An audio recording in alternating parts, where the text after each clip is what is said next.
Hello, today I would like to give you a short tutorial on the basics of using Padlet. The first thing you will need to do is open your internet browser and type in the address www.padlet.com. Now Padlet is a virtual wall that allows people to express their thoughts on a common topic easily. It kind of works like a sheet of paper where you can write down anything you want. You could add videos and images, and you could share it with others from any device. So after you come to your Padlet page, you'll need to sign up, and it's a very quick way to sign up. You just type in your email and password and click the box that says I'm beautiful, that's so they know that you're not a robot, and then click sign up. Now I already have a Padlet, so I'm not going to need to sign up for a new one. So let's take a look at mine, and I want to show you some interesting things about Padlet. Okay, here we are on the dashboard of my Padlet. You'll see a whole list of recent activity of things that we have done recently. Down here you will see some Padlets that I have already made that we've been working on in my class. So for today I'm just going to come over to the right hand side of the screen, and I'm going to click New Padlet.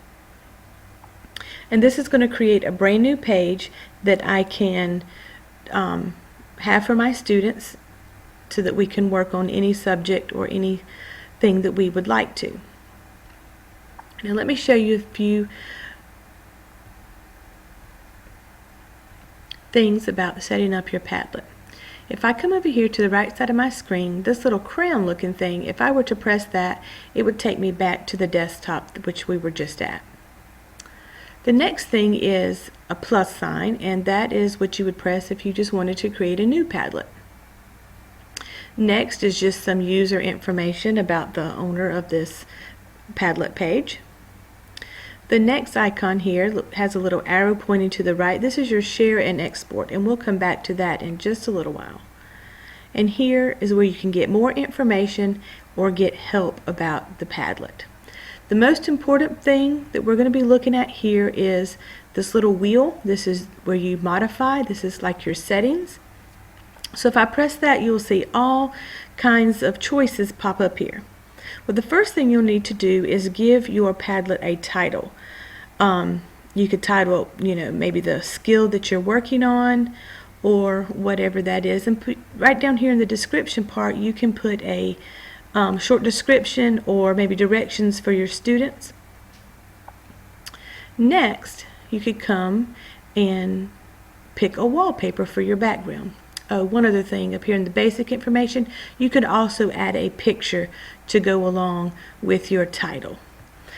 Let's say I'm going to title this Main Idea. And if I wanted to come choose a picture to put with that, then I could. And you see over here on the left side of your screen, it gives you your title with the picture. And then here in the description, if I wanted to, I could put in the directions. Alright, let's go to our next choice, wallpaper. I could change what the background looks like. You could scroll down, there's many options. I think I'm going to choose this. It looks kind of like some hearts. It looks kind of like cotton candy. And then the third option is layout. Now it's automatically going to default to the free form, and that means when people post, it could go anywhere on the screen. It's not going to be organized in any way. If I click stream, it's going to be placed one below the other in a line, and if I choose grid, it's going to be placed kind of like a grid, side by side and also in columns. I usually like the grid, so I'm going to choose grid, but you could choose any one that you like. Alright, privacy. Here is where you can choose if this is going to be private, password protected, a hidden link, or totally public. If you're using this in your classroom, I do not recommend putting it public because people could go in and type anything on your wall. Also down here you can add people by giving them the email and a password so that they can access this wall also. Alright, so we're going to keep it as a hidden link. And I always recommend doing this so that everyone can not only post to the wall, but they can also go back and edit it. If you want the kids to be able to go back and edit what they have already written, you're going to need to choose Can Moderate. Now this means that they are going to have access to other students also. They will see their names and their boxes on the wall, and they could go into those other boxes and type if they wanted to. So you're going to have to really watch the kids, make them promise that they will not edit anyone else's work, only their own. And you'll need to keep a watch out for that. So after I make the changes, I'll need to click Submit down here at the bottom so that the Padlet can save those changes. And then you could move on to notifications, get an email if anyone makes changes, or here would be your address that you could share with others, and you see some other options here where you can copy the posts and delete. If you go to delete, you will delete everything here and you will not be able to get it back, so be very careful when you look at delete. So that's pretty much the basics of using Padlet. I'm going to come over here and show you now how we would post onto the wall. All you have to do is click and start typing. Now the first thing you may want to get the students to type in is their name. The first word that you type in here, as you can see, I typed hello. Your first word is going to be in red letters. So here would be a good place to get students to type their name. And then they could just space down and start typing maybe a response to a prompt or something that you read or some activity, and you want them to respond to it. This would be a great tool to use. That way everyone in the class can see their response. So I just typed a few words in there so that you could see how that works. Now when I click away, and I just click one time out on the wall somewhere, the editing bar goes away and now you just see my post. If you come back up and hover over your box, you will see the green pencil, and if you click that, it will allow you to edit. Or you will see the red trash can. If you click that, you will delete your post. But then again, you will not be able to get it back, so make sure that you stress to the students not to delete unless they are sure they do not want to get their post back anymore. Okay, well that's the basics of Padlet. I want to show you one short thing about how I'm using this in my classroom. Okay, so I'm going to come back over here and I'm going to click the crown to go back to my home page. And this is going to have a list of all of my Padlets.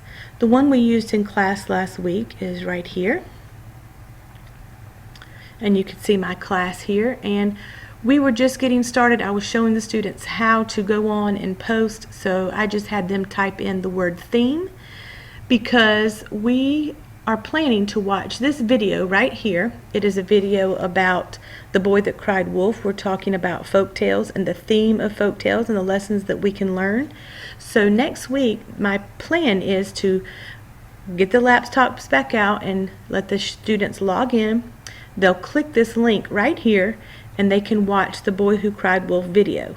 Then they will need to go in to their post and edit, and their assignment is going to be to type in what they learned from The Boy Who Cried Wolf. What is the theme that they should have learned from that video? So that's just one quick and fun way that your students could use this. There are many options that you could do. This is a great way to just have students respond, and everything will pop up on the computer at once and you can have some great discussion. One thing that I want to share with you before I wrap this up is the F5 button on your keyboard. If you instruct the students to press F5, your screen will automatically refresh and they will be able to see all the posts of the students after it's refreshed. That way they don't have to log out and log back in to be able to see that. Okay, and so the last thing to do after you create your Padlet to have it ready for your students is to share it. Now if you go over here to the little square with the arrow, there are many ways to share this. Personally, I don't use any of these methods. I just take my URL here and I copy and paste it into a Symbaloo. but you can use any method that you would like to. All right, I hope that will help you out with learning to use Padlet, and have a good day.